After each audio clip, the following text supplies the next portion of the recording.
here's what I liked about you is like you're like, hey, let me do your podcast or let's fucking podcast, because that's one thing I hate. Like I want to do one-on-one. I enjoy those. Yeah. But people like to cancel, dude. Oh. And people go like, how many plays do you get? How many downloads do you get? And I'm just like, oh man, like never mind. Yeah, but you never know when the thing that clicks. Yeah. You know what I mean? Like you could ask a guy with 100,000 views, like 100,000 followers, like how many followers you have. Yeah. And he's be like, 100,000. But like 2 weeks ago, he had 4,500. Yeah. You know what I mean? Like you don't know when it's going to click. So like, I don't know if people are working hard. I want to be around people working hard. I don't care. And I don't get too much into like the social media. I need to be better at it because I'm terrible. No, you're pretty good, man. You make those clips and all that stuff. Yeah, but they don't do it. Well, they do well. I just posted about this today. Like they do well on Facebook and YouTube, and they don't do anything on Instagram. Yeah, and I'm done. I think I'm done trying on Instagram. I got my first restriction from Facebook, and it just says because I made a comedy joke that says like if you don't do this, that, the other, I'll light your ass.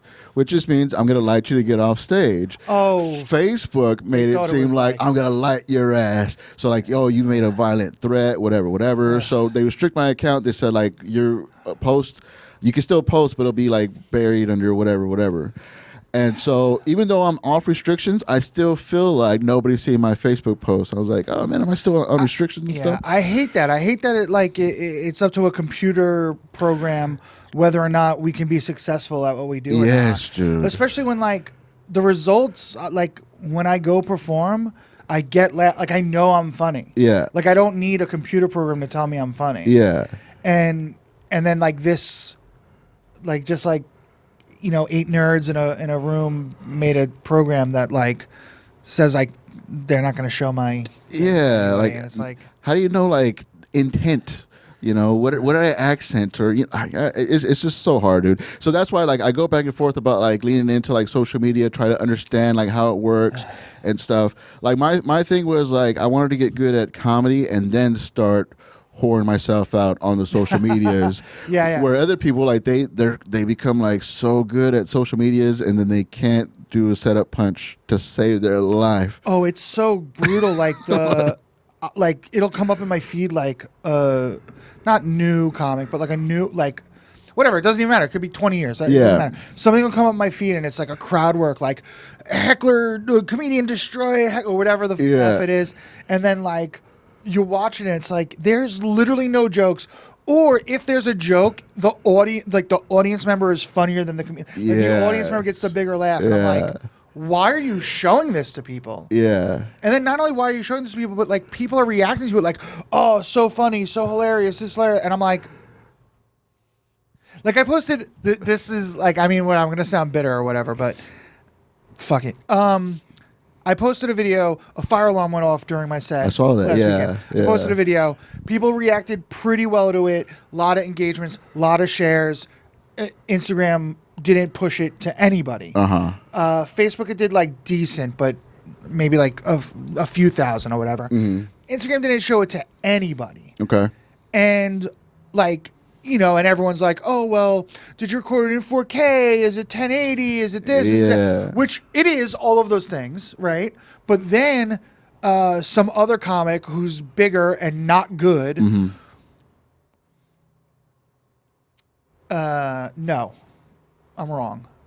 An audience member posted a video of a comedian with a fire alarm over the weekend. I was thinking it was this other young lady. It was this guy who is good and does have followers. I will say that. But they posted a fire alarm video where he didn't do any riffs. It's just the fire alarm went off. So he, like the guy in the audience filmed it and posted it, and it got like 1 billion reposts. Yeah. It's not a good video. There's no jokes. Yeah. It's filmed on a cell phone, like shaky story mode. And it's like, well, why you like, but mine has to be 4K. Like what? Like it doesn't make any sense. It doesn't matter. It's not the this. It's just that guy already has followers, so his thing's gonna get blown up. Yeah. And no one's reposting. No one with a blue check mark is reposting my stuff. Yeah. Like my fans are great. Like and my friends are great. Like they're all posting my stuff. But like. It's tough to so to gross. get and like my thing is like I hate putting effort and then seeing no payoff. Like I've done like I did one TikTok. I hate TikTok. I think I'm too old for TikTok. I don't get it. I stopped using it a while ago. But I did one making fun of like how I can't stand this, but it works so well. How when guys they'll just put like a towel, not even a wig, Yeah. just a towel over their head, and then like, oh, I'm a girl now, and they'll say something like, like. He says this and she says this, and all it is a towel on their head, and I'm just like, so I did one like that. Felt so gross about it. I mean, it only got like 800 views. I'm not moving anything on TikTok, but the whole thing is like I felt so dirty doing that, and I was like, I can't play this game. I'm not gonna play this game. I'm not gonna do characters or do like the lip syncing of other people's jokes. Oh, that's brutal, dude. I hate. You know what's so funny to me is they'll lip sync a joke, they won't give any credit, right? And everyone's like, oh, hot, and it like blows up. So funny. It's the facial expressions that get me. And it's like, oh my God, dude, if you watch the original, he's making the same facial expression. Yes. But then, and no one says anything, and then you'll do a premise that exists on like a TV show, but you're doing a premise and you're like extrapolating on it, and maybe there's like a very original tags and whatever, but like the premise is like maybe a tired premise, which what premises aren't? It's all been done. It's all been done. Tinder. Yeah. Obviously, people talked about Tinder. Yeah. So you talk about dating, and then someone in the comments like, blah blah blah has almost the same joke. You grab into blah. And it's like, why are you on Becky Big Boobs' fucking site telling her that she's stealing a joke? Why are you coming after me? I got 4,000 followers. Leave me alone. It's so fucked up, dude. Get the fuck out of here. It's so unfair, like how that's part of the business, and like people will like take time to attack that, but they won't like say anything to your face, or they won't go to a show, or they won't. That's a whole other thing. Yeah. I saw the other day, like someone was like, joke thief to somebody. Yeah. And the dude was like, yo, slow your roll. Like, it's the same premise. This is a different joke. Yeah. And then someone else was like, do you go into Wendy's and tell them they're stealing from Burger King? And I was like, yeah, get that snitch. Yeah. Get that McDonald's snitch. does this too. They have nuggets too, man. You guys know that you stole the nugget idea. Yeah. You just put Mick in front of it. Now it's original. Okay, whatever. But Jesus Christ. Nah, man. I'm so stoked to have you on, though, man. Like, I have stoked to be here. so many questions for you. You've done so much. Like, you Nothing well. No, man. Like, you have a history. Like with failing. No, of blowing it and trying something else. But you still you get back up and you do it again. This is the last time. No, man. It's not getting back up after this. But one. you've been a part of like a lot of stuff, man. Like you've been involved in music. That's how I started too. I did bands, and then I couldn't put a band together. Yeah. So I was like, let me just figure out how I could get on stage, and so comedy. Yeah. But yeah, man, like you've been involved with so many bands. Doesn't it help so much though? Like, you played in bands for a little while, and then like when you decided to do comedy, it was just like, oh, I can be up here. Yeah. And whereas like other people, it's like that's the biggest obstacle is like, how do you get on stage? It's like, well, I used to have something in front of me to block me, or I used to have someone with me to protect me, and it's just like, well, I just shed that layer. Like, didn't you find that it was probably easier for you because you were a front man already? What, you play guitar? Drums. Oh, you played drums. Oh, so you were hiding.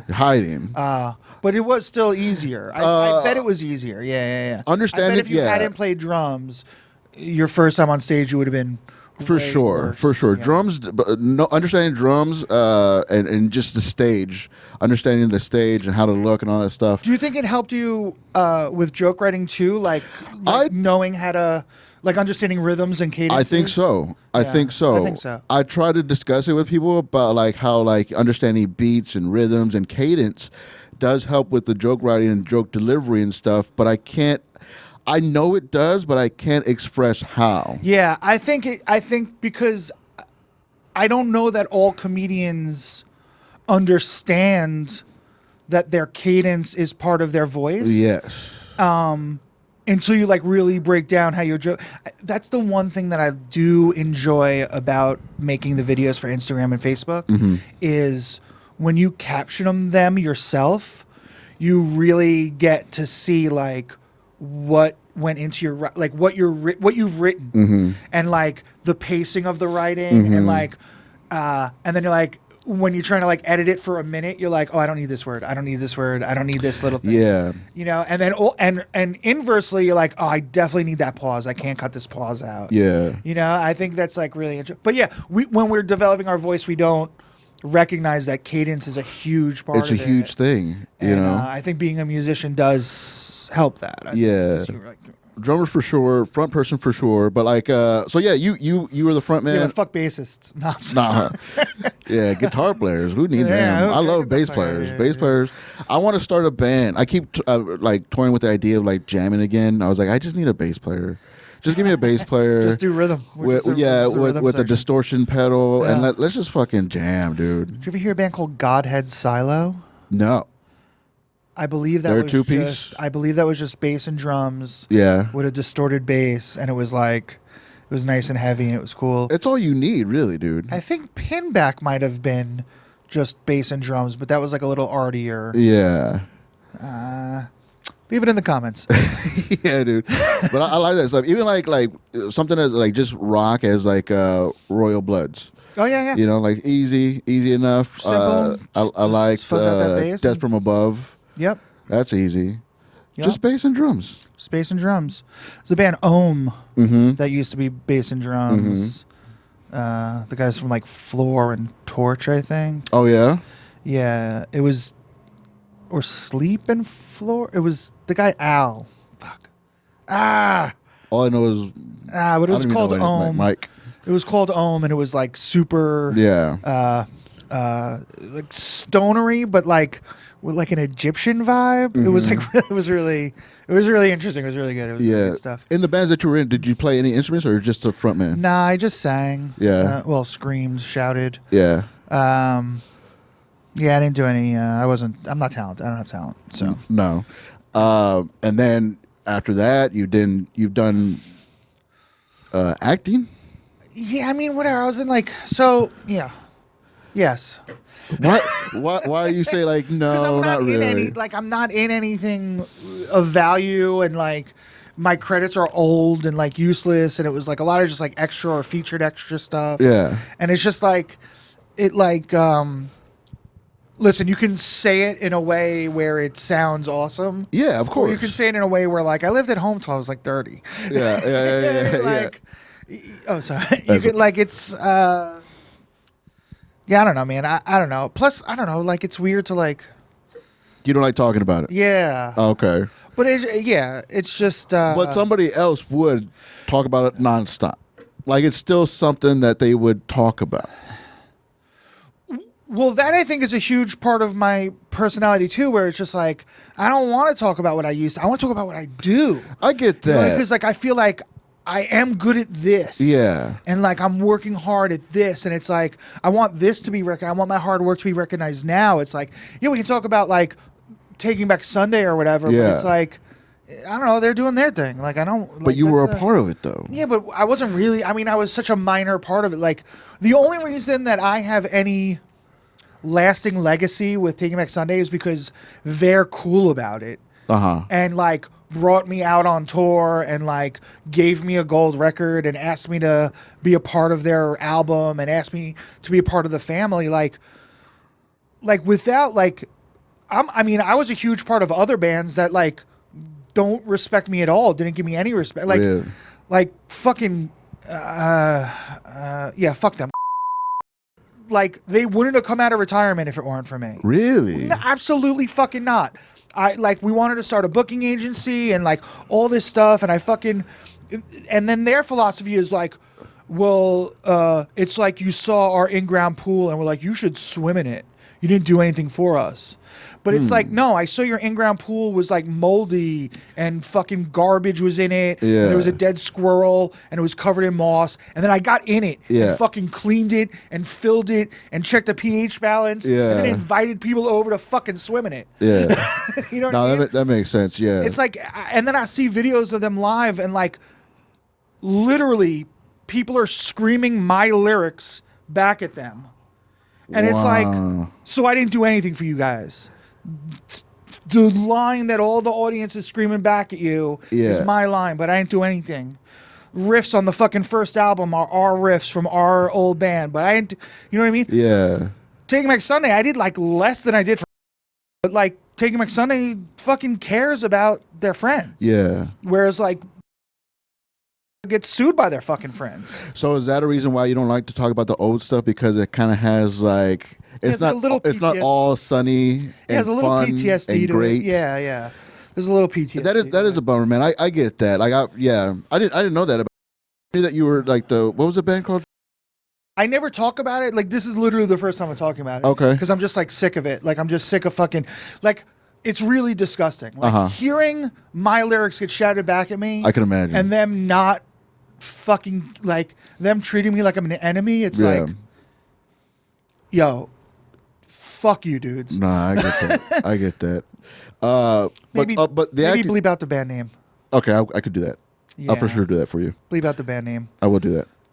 Mostly because I don't want to give them play. Just the later one, or Taking Back Thursday too? Taking Back Thursday?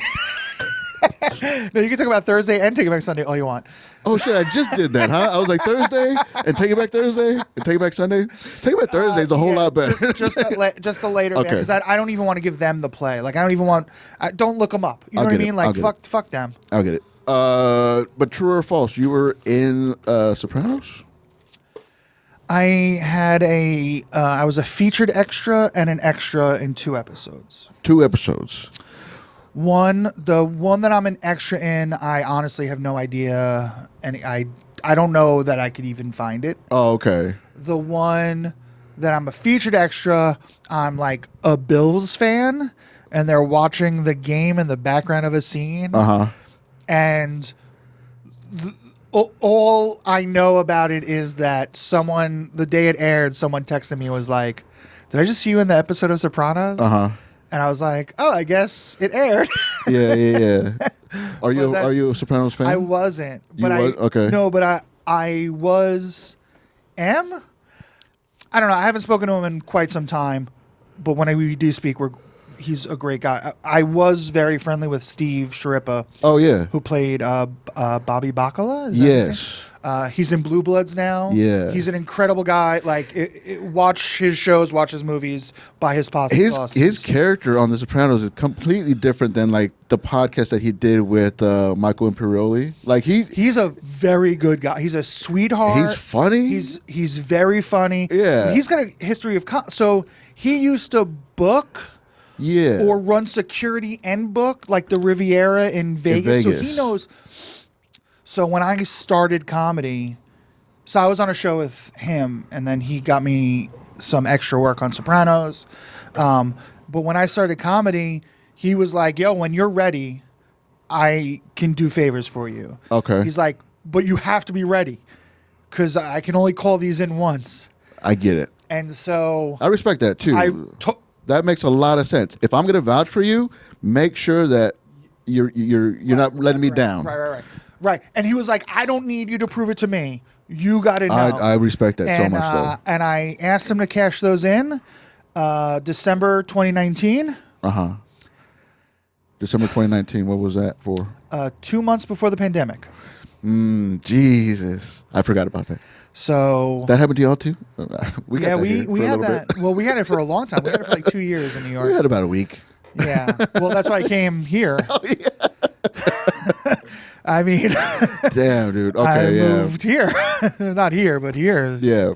I moved to a place with no masks. Yeah. So I cashed those in, and I haven't even like spoken to him since. Like just because not because I want a favor or anything. It was just he's way bigger than he's very popular now, and I don't want to bother the guy. Yeah, like not that he wasn't before, but like him doing that podcast, the rundown, like it blew him up. Yeah. And then plus doing Blue Bloods and all that stuff. Because I used to say Steve Sharippa, and people would be like, "Who?" And then I'd say who he is. Now like, you know for sure. But now I just say his name, and people are like, "Oh yeah." Yeah. And he deserves it all. He's such a sweetheart, and like, yeah, I couldn't ever even think of a bad thing to say about the guy. Okay. He's a great guy.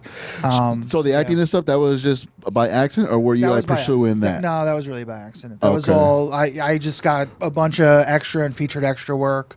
because I was around the people. Okay. And I was on like some show on Spike TV with Steve and Betho, who is Howard Stern's wife, and that lasted forever.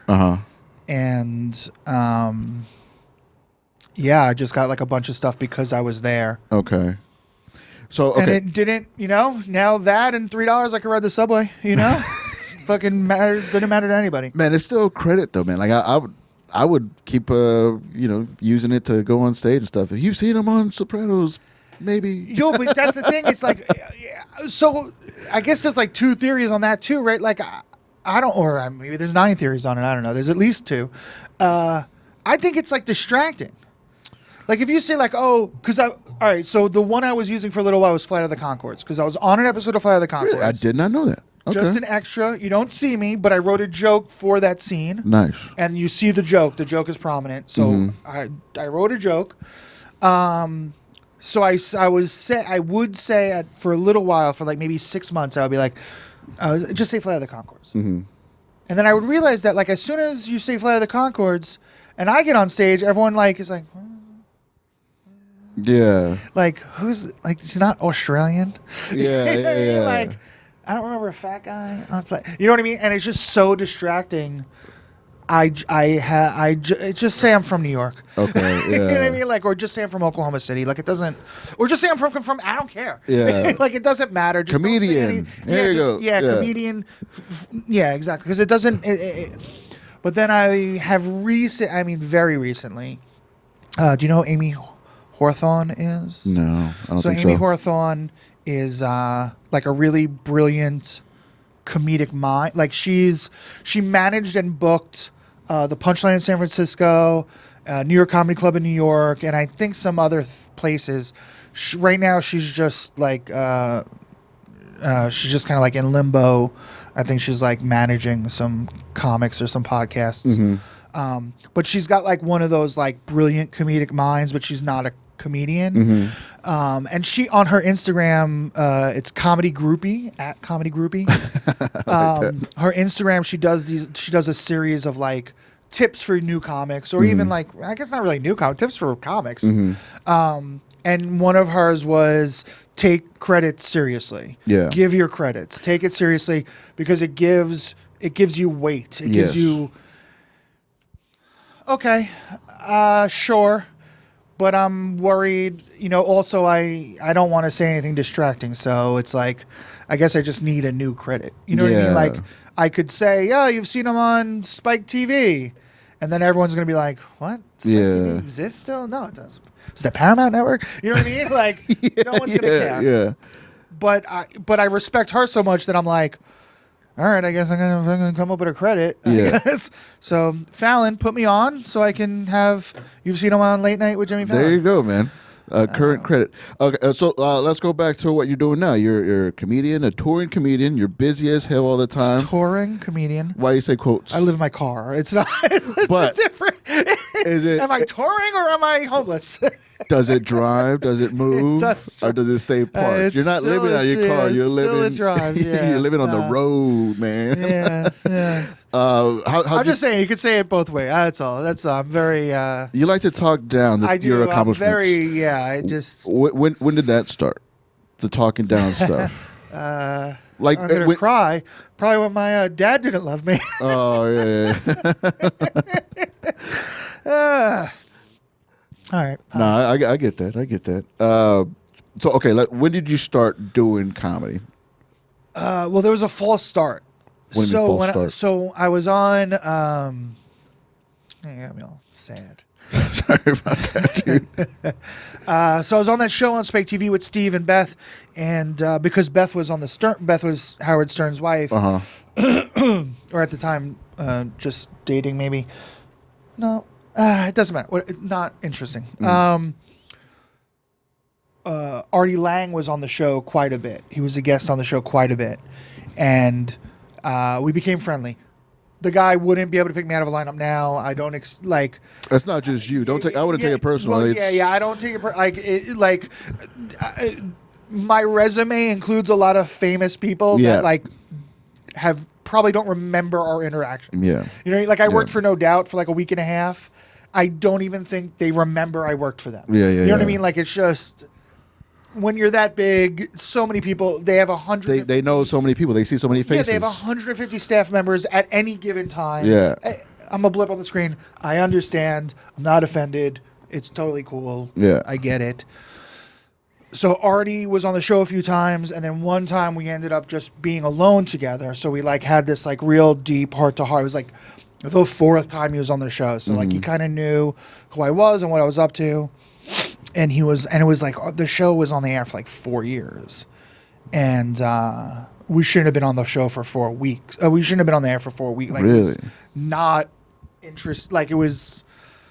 We got lucky. We were all very lucky that we had a job for that long. TV doesn't last that long. And what was the show? Exactly. No, but what was it? It was called Casino Cinema. Casino Cinema. It was interstitials around like their Monday night movie of the week or whatever the fuck. So it had no business being on as long as it was on. Okay. Like, no one gets that lucky. We were very, very. Everyone who worked on that show, we're the luckiest people in the world. Yeah. I still think I'm the luckiest person in the world just because I like survived this long. There are some shows that get on, and I think they just forgot about They them. forgot we were there. They forgot about them. We were just on autopilot for so long. Yeah. There were never any big changes. Yeah. It was just like we were just on for so long, and then someone up at the top finally got fired, and they were like, "Wait, what's this? Get this fucking thing out of here." Yeah. Like, that's like how it went. That's pretty lucky though. 4 years. Yeah, 4 years. We were the luckiest people on earth to For be sure, on that show yeah. for 4 years. So Artie said he was like, oh, you know, you like doing television, you like being here, whatever. I was like, yeah, it's great. I'm fucking. This is my job. Like, this is ridiculous. Yeah. Like, I live the best life, you know. And he was like, I'll never forget the sentence. Shit ends, kid. He was just like, shit ends, kid. Yeah. I'm banging the table a lot. That's fine. Shit ends, kid. And I was like, shit. I was like, well, he's like, if you want to stay on TV, you got to do something to stay on TV. Mm-hmm. And so that's why I started doing like extra work. And like, you know, I was on all these bullshit shows. Not bullshit shows. Real good shows, but featured extra. I'm like the guy smoking the giant cigarette in a Dimitri Martin sketch. I'm, you know, Hunter number 2 in a 30 Rock show. You know what I mean? Like, I'm featured extra everywhere. Like, all this nonsense. The defendant in The Mentalist. You know, like all this stuff. Yeah. I had a line in the blacklist that got cut out, but I still got paid for it. So And God they still bless listed television. you, right? They listed you on the credits? Yeah, no, I think I was cut out of the credits on that. Oh, damn. Because I wasn't. Well, maybe I. Don't know. Got paid. Don't care. What's funny is that like you're there, but you're just like maybe. I didn't care. Like, because it's so it's just. Like people would scrapbook the things that you're like dismissing, and you're just like, yeah, it happened, whatever. Because it doesn't. The bottom, like, none of this matters. Nothing matters. Nothing matters. Nothing matters. You know what I mean? Comedy doesn't Like, matter. Like, yeah, I was on- like nothing matters. But the Yeah. fact is, like, these are still snapshots, or still like moments, no matter how trivial they are or whatever. But they're still like But, stuff like- that happened. So, this is gonna sound so goofy and corny, but my friends weren't there. Yeah. You know what I mean? Like, Damn, dude. Twice. I just want to be. I just want to bro down. Yeah. And then like I'm on the show and it's like, yeah, it's cool, but like, where's Dubin? Oh, he's not here. Oh, all right. No, yeah. You know what I mean? So, I don't know. That's always been the way it's been for me. So, like, band stuff I'll talk about because it's cool. Like, Yeah. I'm with my bros. Like, we're in a van. We're touring the country. We're meeting people. And that's why I like comedy, too. It's like, oh, I cheered these people up and, like, made them forget that they had to get a sitter and that the sitter makes more money an hour than they do. Like, I made them forget Yeah. about all that. Yeah. You know? And it's like, and then, like, someone says something nice after the show, like, oh, my God, you got to come to this play. Or you got to, yeah. And it's like, oh, man, like, I affected you. Like, it's so Yeah. cool. The Mentalist? I don't know. I never watched one episode of The Mentalist. I don't know. Like, was I in the episode? I don't know. They cut me out. I got a paycheck, and then that was it. I don't know. See, that the thing is, if I was like a feature extra or just an extra in The Mentalist, that's my new favorite show. You know what I mean? Well, so the Dimitri Martin show is great because I was getting residual checks. Uh-huh. I mean, they were like 7 cents and 6 cents. Yeah. But it was so funny to get like residual checks, and I'm like, Yeah, like it costs more to go to the like. Thank God I can deposit on my phone now. Yeah. Yeah, dude.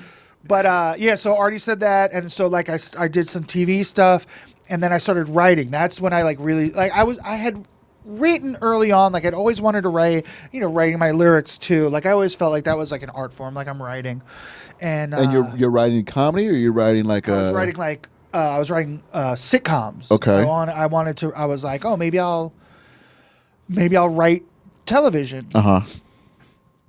And then Arnie was like, well, if you want to get noticed for your writing, you should do stand-up. That's a great way to get noticed for your writing. Then, if you get as big as a stand-up, you can sell your thing. And I'd like everyone to know that I am the only person that took life advice from Artie Lang. And it went exactly as you would think it would go. So I started writing sitcoms. I started doing stand-up. I was terrible.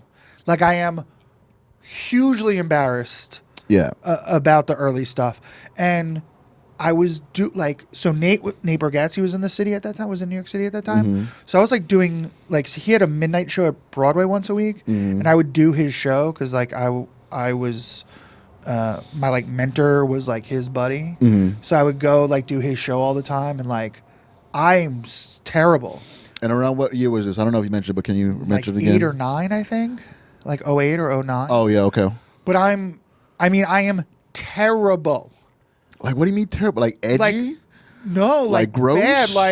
Like, does this make my butt look big? Like fucking bad. Like gross, hack, terrible. Okay. Like not about me, just like bullshitty, like just terrible. Okay.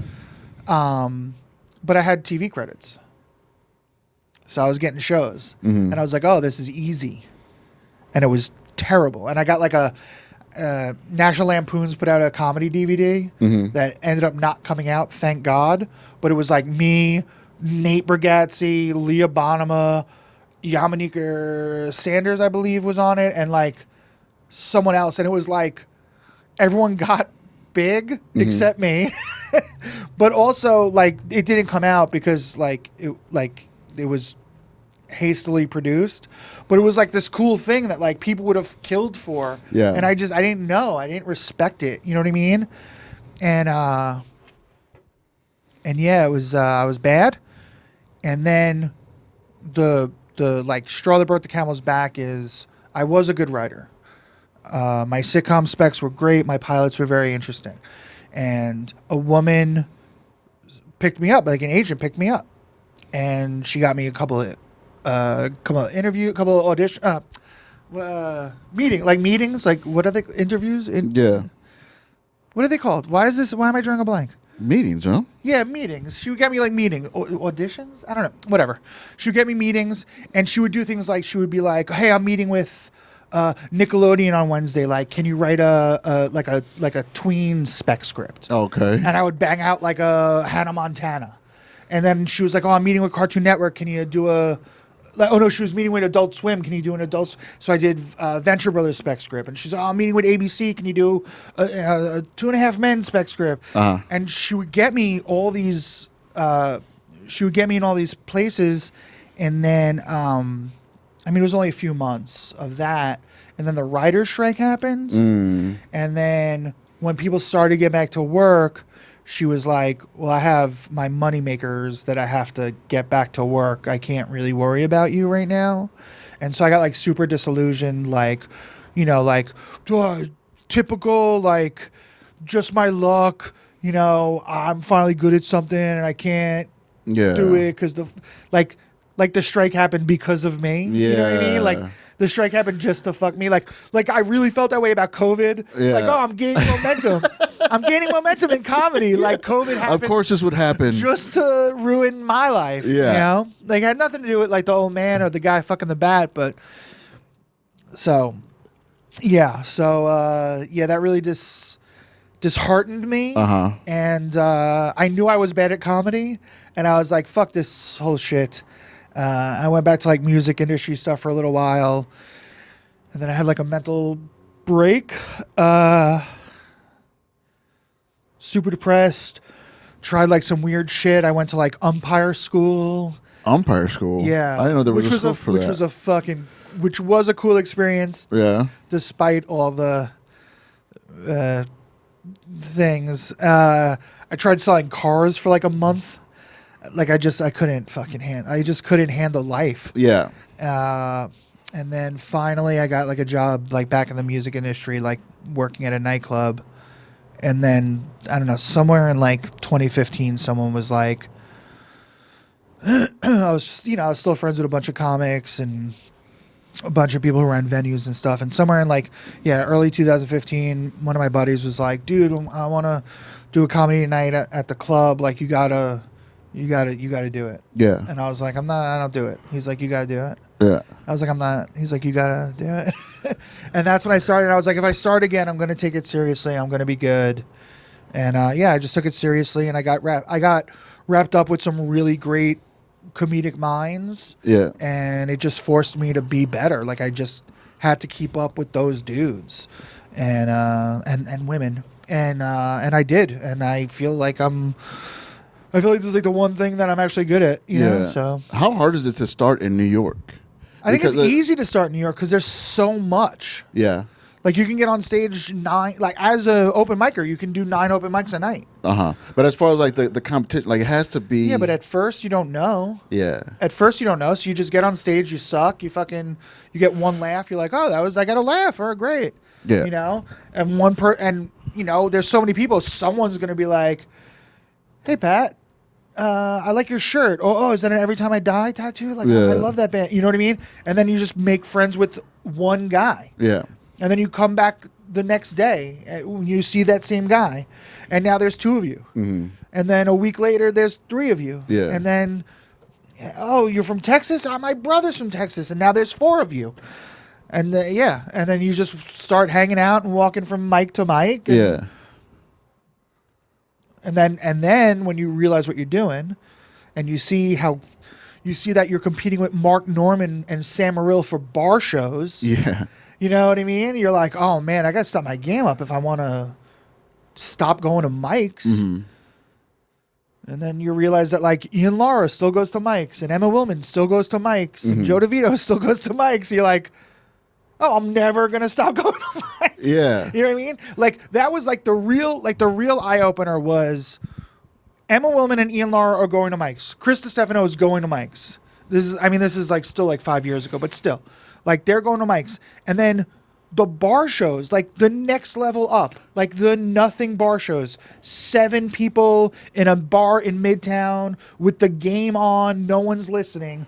Sean Donnelly, Sam Morril, Joe List, Leah Bottomo, Liz Mealy, and you're like, oh fuck, like so you got to get good, and you got to work up, and you got to work hard, and then you see like Usama Siddiqui and Eagle Witt and Brendan Sagalow, and they're doing like 19 mics a day. Yeah. You know what I mean? They're just running from one place to another place to another place to another. And you're like, all right, maybe that's not for everybody, but it's like it's gonna make you think about it at least. Yeah. You know what I mean? And then you go to other scenes and it's just like like deep breath, you're like, oh, all right, I'm okay. Like I can relax here. Yeah. And it's like, I gotta go back to New York. So what was the first time that you went on the road from like? Well, yeah. touring? So I love touring with bands, and I tour managed for a little while, and like I love that. Like I'm very. I'll tell this story. I mean, I tell this story quite a bit. Super simple. When I was like 11 or 12, I saw Motley Crue on the cover of like Kerrang or Circus or Enemy or one of those magazines. And they were just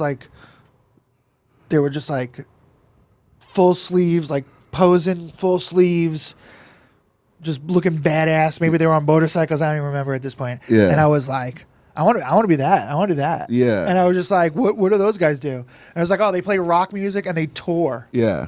And I was like, oh, I want to play rock music and tour and get tattooed. Like I want to I just want to be those. I want to be Nikki Sixx. Like I still.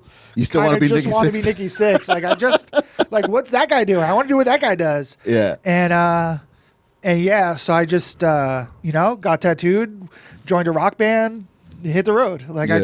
that was it.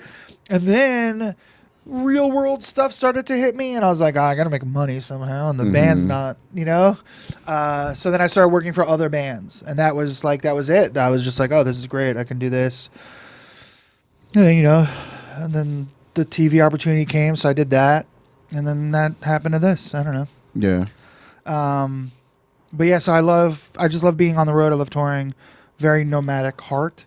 So you knew that you were going to hit the road regardless of what you were doing. Right. And then the reason when I got back into stand up in like 15, I was like, oh, this is a good way to get on the road again. Mm-hmm. Like I can go do cruise ships and, whatever, like the club runs, and maybe if I get lucky, theaters and festivals. Like, so I knew like, getting back into it, like that was the goal.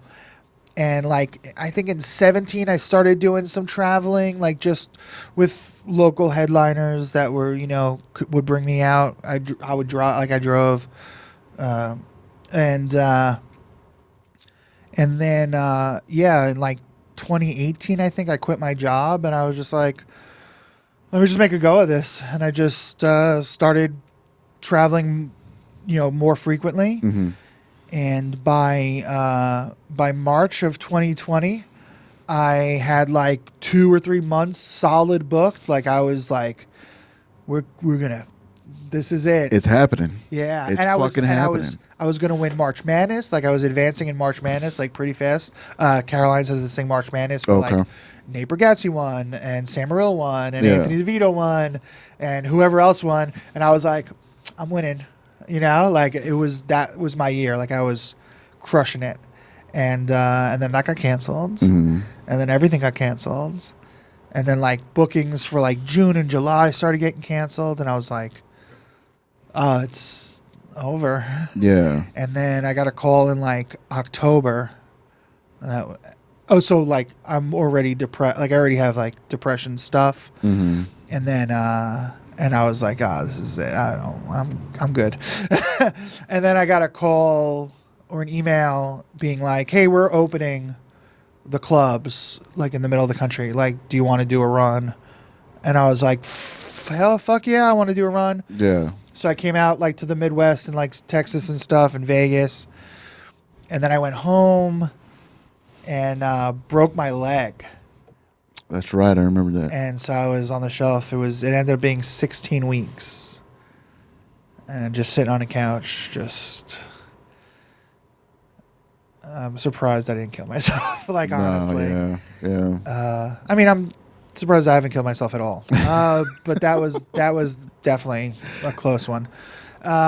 People rallied around me, talked me off the ledge. And,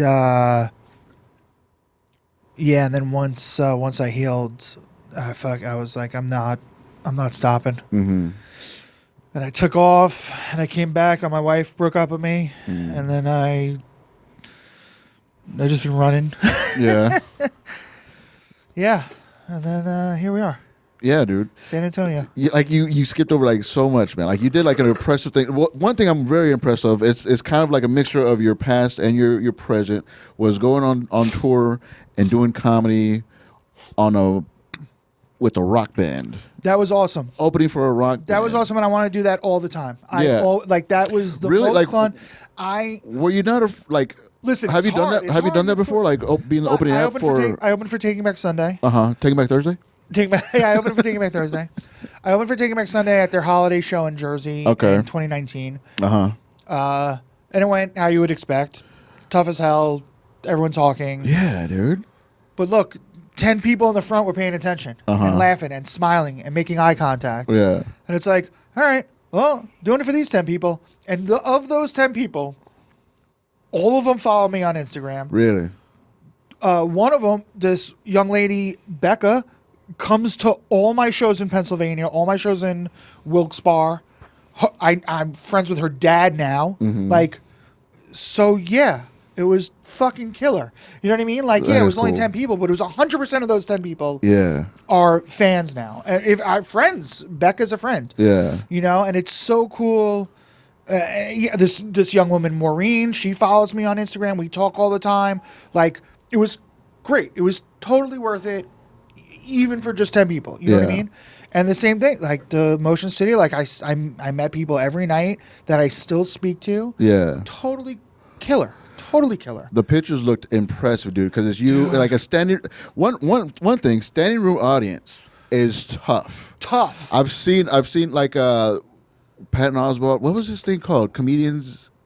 Oh, Kings of Comedians. Comedians of Comedy or something like that. That's what it was. So Comedians Maria of Comedy. Banford, Patton Brian Oswalt, Brian Posehn. Posehn. I saw them when I was living in Seattle at the Showbox. And that was standing room. Standing room. Killer. Hard. Hard, dude. Yeah. But nothing's gonna be harder than the fucking Grizzly Pear in New York City. You know what I mean? Oh, really? Like, nothing's gonna be harder than, like, I remember doing a show in Midtown Manhattan on a Saturday night in a bar that didn't know there was gonna be comedy. Yes. So nothing's gonna be harder than that. Yeah. You know what I mean? You think so? I don't know, really man. think so. Because Oh, you know what'll be harder than that? When I do, like, I'm doing a Jason Festival. I saw that.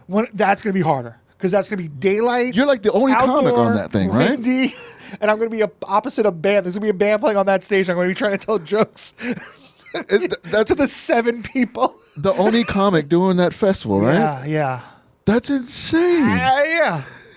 Why do you do that to yourself? What do I do? What? Like, Be the only one on that? Because Dude, that's so cool to be on that flyer. It is. No, it is a great. I don't even care about the show. I might not even show up. To be on that flyer is so fucking cool. Yes, man. dude. Yeah. That's something that you should definitely put in your scrapbook of all the other things that you've done. Yeah, that's in your life. It's pinned on my It looks Instagram fucking profile. impressive, but like. But it's going to be very hard. Like, that's not going to go well Because at all. I have seen comedy at, like, there's it's not, they don't do it anymore. It's called Fun Fest from Austin. Yeah. But they had a comedy tent. Yeah, this is not that. See, like, that's crazy. Yeah, this is going to be terrible. But you're excited for that. And then with the I'm tour. excited to be on the flyer. Yeah. But the opening act for the Motion City also- soundtrack. Not for nothing. No one knows. No one knows that that's terrible. No one knows that it's going to go poorly. You know what I mean? Yeah. They just see the accomplishment and they're like, oh, you're doing something. And I'm not. You are, though, dude. But, yeah, You okay. are. No, I'll take it. We'll talk about it afterwards because I don't want you to. I've already You had want me you to almost cry. You want me to twice. cry again? Yeah, I mean, I want to see you cry, just not on camera. I cry so often. I respect It's I really- respect the shit. I cry all the time, dude. It's fine. I have therapy in the morning. I'll fucking cry Yeah. like a baby in the morning for Yeah. sure. I'm a mess. Mentally, I'm off the rails. It's real bad. It's real bad, folks. I get that, dude. But okay, so opening for Motion City soundtrack, was that the first time being the opening act for a band? No. So I opened for Taking Back Sunday. Taking Back Sunday, and it went but yeah, great. okay. I mean, it went terrible, but it was a great experience.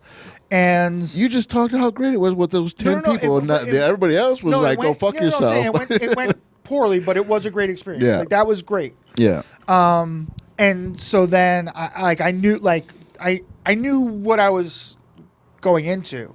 And you still like, And yes, let's because do that. for several reasons. One, it's the best way to tour. You know what I Yeah. mean? Like, comedy, it's so hard to find a Monday, Tuesday, even Wednesday in a lot of places. Mm-hmm. And a lot of places Sunday even, like, I mean, I can really only think of a few places to get paid on a Sunday, and none of them are like great paychecks. Yeah. So it's really hard to travel like that as a comedian. And with the band, even though they take like every couple of days, they take off because like voices need to heal and everyone's an old man now. But you're pretty much working every day. You're getting a paycheck every day, and it's great. Yeah. It's killer. And it's some of my closest friends. That's rad. And like they're one of my favorite bands. Yeah. And it's just like I can't, blessed. Just fucking the luck. I'm lucky. Yeah. And It is a tough situation. So do you think being on that tour made you a better comic? 100%. Yeah. Yeah, because you're up against like really bad odds already. Yeah. To start off, you're set up to fail. You are the bad guy. You're set up to fail. I will say with their audience, they were very. I got a lot of more comics. We want to see more comics opening for bands. Really? I got a lot of that because we're sick of 3 locals that like especially a band like Motion City where their audience is a little bit like maybe they have kids or whatever, like they're just a little bit like they want loud, just not a lot of loud for a long time. Right. So it's like if I could get like a comic and then like maybe like elevator music and then Motion City. Yeah. That you know what I mean? So and you were direct support? So for 2 months I was 1 of 3, and then for a month I was 2 of 3. 2 of 3. Like for 2 months I was first. And then there was a band in the middle, and then them. Okay. And then for September, there was an opening, like a local opener, and then I would be right before. See, that's what I would have a problem with. Like, okay, so you get them music, so I turn the music that was off. Gonna be, so I thought that was going to be way harder. Yeah. That was way easier. Really? Because now it's like a respect thing. Because going first of 3. People are still coming in. People care. Yeah. You're just the announcer guy. Right. You're the announcer guy. Is guy. This guy the sound guy? What's going on? Second of 3, it's like here's a band, and now here's the guy we brought on tour. Yeah. And so the audience was more like, "Who's this? What's this? How did he get here?" You know what I mean? Whereas first of 3, it's more like they don't even notice you. Yeah. You know. I don't know. That was my takeaway. How much time did it do? 12 to 15. If it was hard, 12 I would bail. Wow, dude. Yeah, the good ones I would go 15. That's Denver I would go 15, and for that situation, that's a sweet spot. That's a great spot. 12 to 15. It's a nice spot. Because half an hour is half an hour's too long for that. Too long. Yeah. No, they're not gonna take that. No. Because like even if they're on your side, after 20 minutes, they're like, all right, guys. They're standing up. All right. Yeah.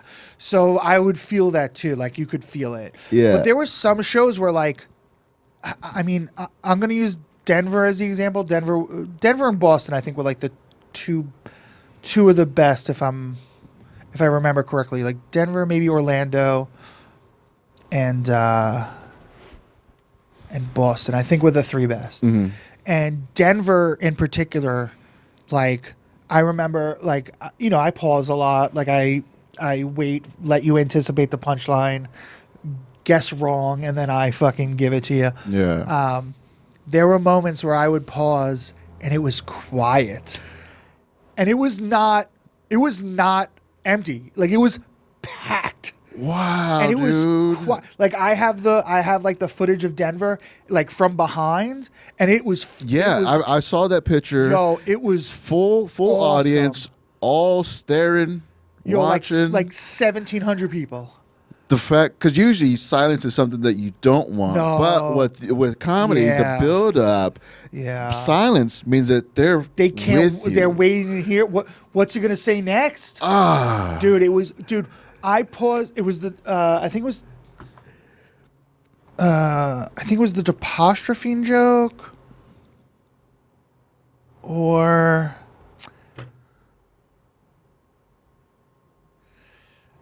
I gotta look it up. Yeah. But whatever joke it was, it's a joke that I like do a hand gesture and then say the punchline, and like the hand gesture got a laugh, and I was like, yeah, they're with me. Yeah. And then I said the line, and it was like, fuck, it was like the best laugh I've ever gotten in my life. Damn, dude. And I was like, yeah. Yeah, dude. Dude, it was so awesome. And then like I had some comedy buddies there, and I had some friends there, and it just afterward I was just like, yeah. Dude, it felt so fucking good, man. I was really looking forward to seeing it. Like the Austin stop, I was looking forward to seeing it, and then like having to cancel that was such a bummer. You like not gonna do Dallas, not gonna do Austin. I was like, fuck.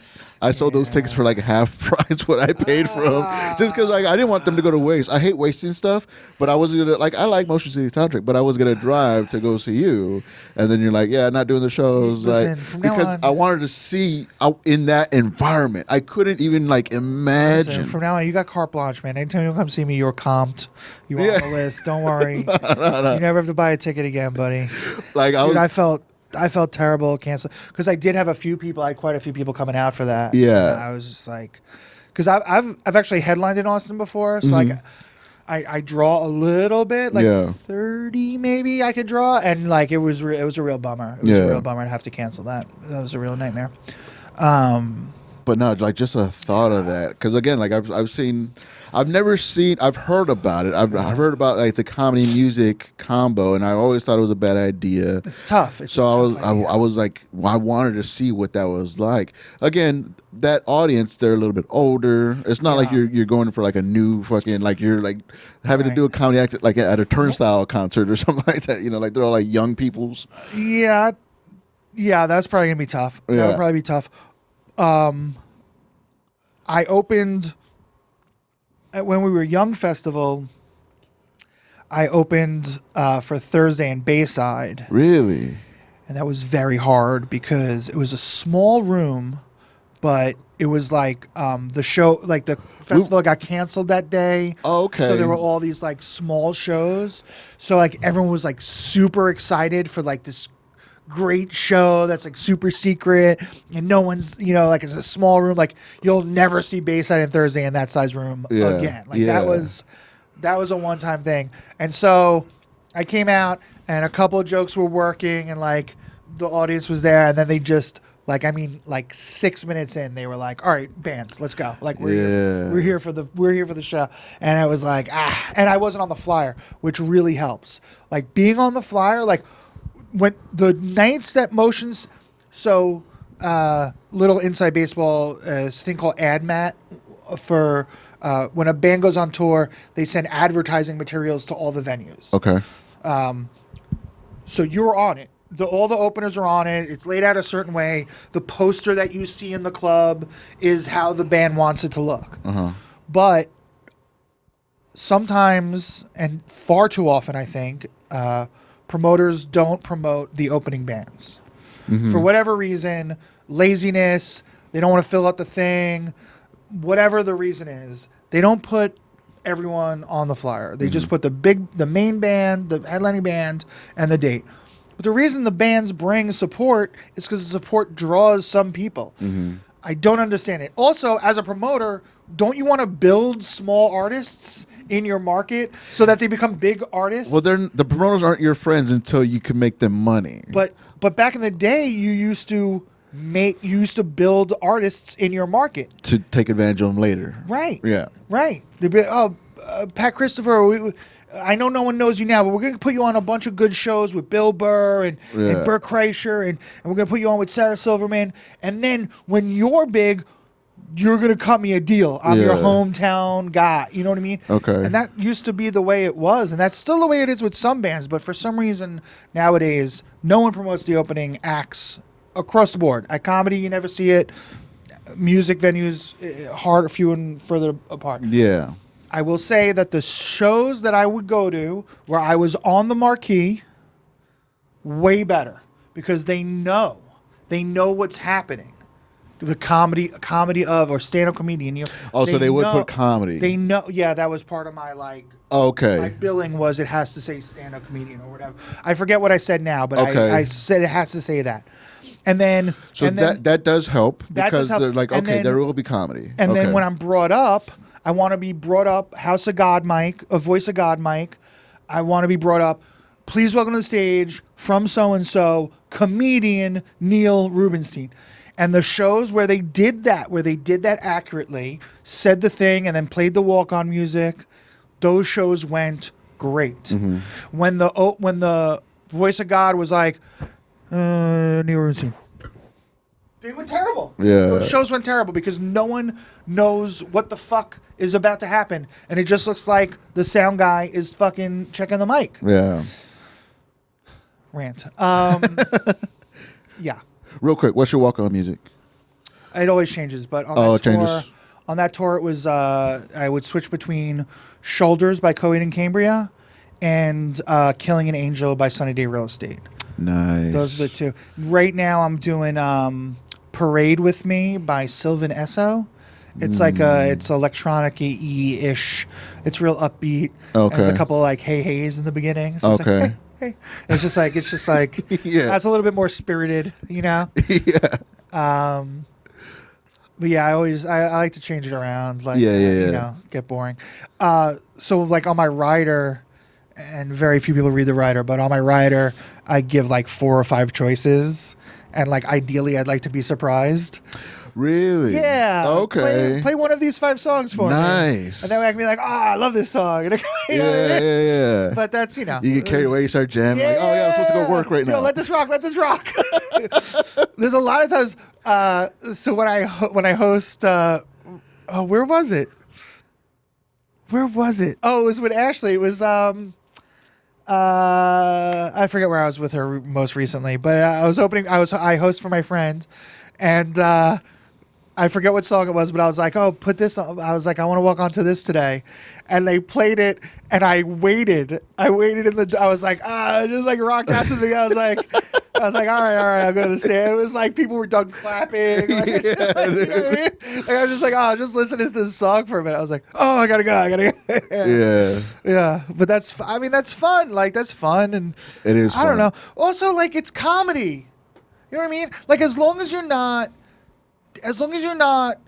making it harder for anyone, like letting the song go a little longer is fine. Mm-hmm. A little bit of anticipation is fine. When I bring someone up, like, and I shake their hand, like, I'll talk. I'll be like, hey, have a great show, or that couple over there. We can take a second. Like, it's comedy. Like, we can take a second. Yeah. Feel relaxed and then go do our stuff. You know what I mean? Like, as long as it's not something that's as long as it's not like, this fucking guy. You know what I mean? Like, no, do that part right. Take a little But bit then of pause, but like, yeah. When you bring me up, if you want to say something to me, or like, like we're friends. Like you know what I mean? Like it's so unnatural to just be like. Yeah. You know what I mean? I don't know. Maybe it's bad. I don't know. Maybe people get annoyed. I don't know. But whenever I bring up the headliner, I'm always like, have a great show. You know, like, Yeah. I was like, that lady's the best. Or like, they're really great tonight. You know what I mean? Or like, Yeah. I don't know. I just feel like, I don't know.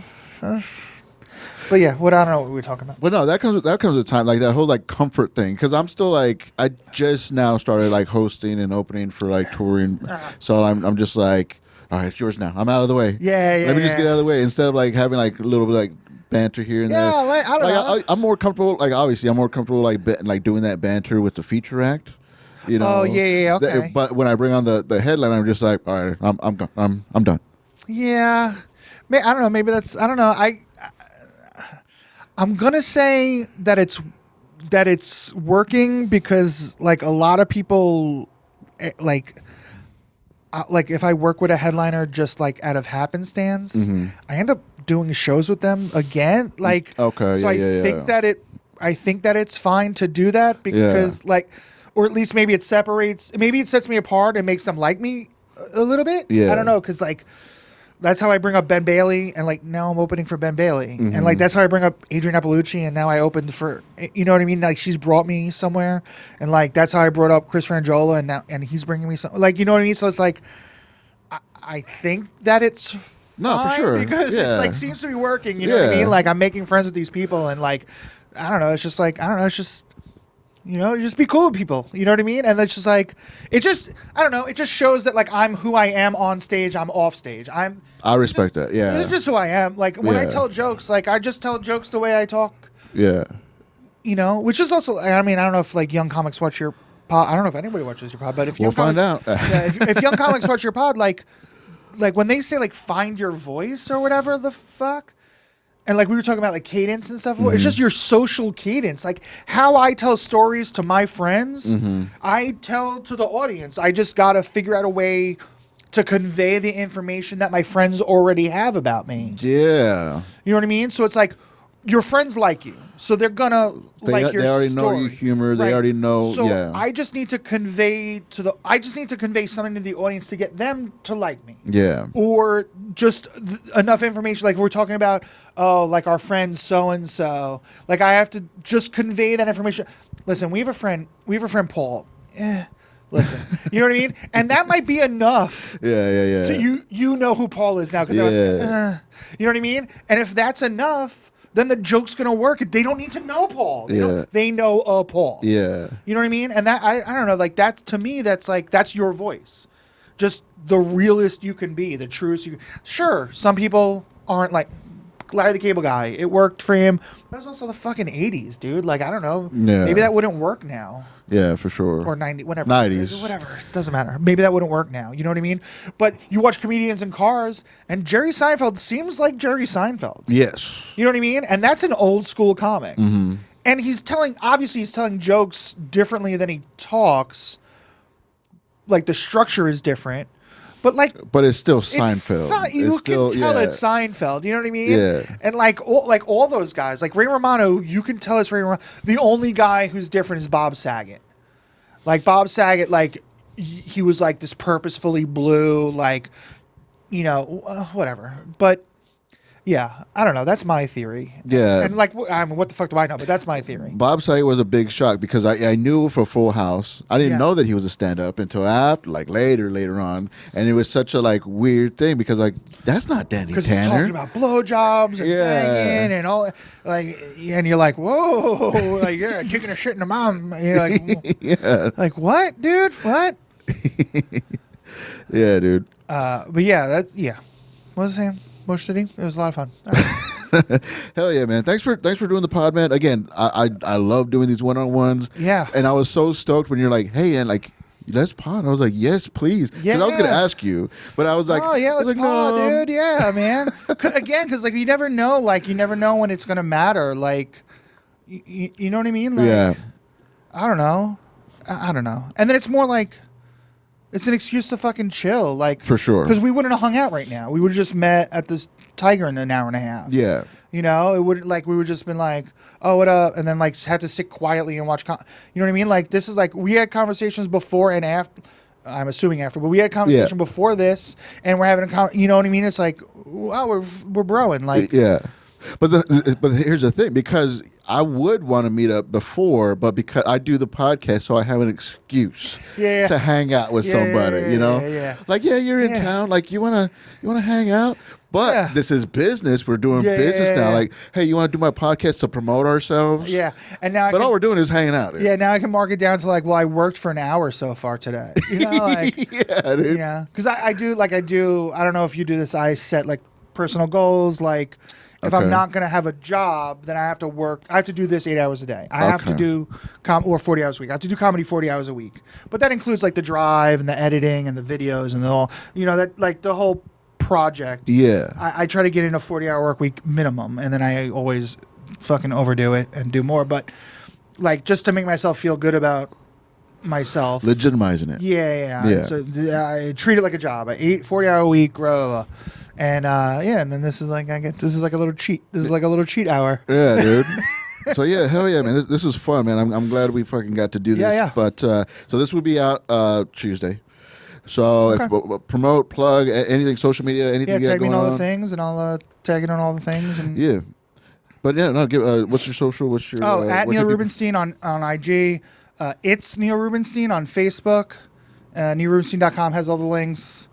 There's a link tree. Neil Rubenstein has all the links. Patreon, Neil Rubenstein.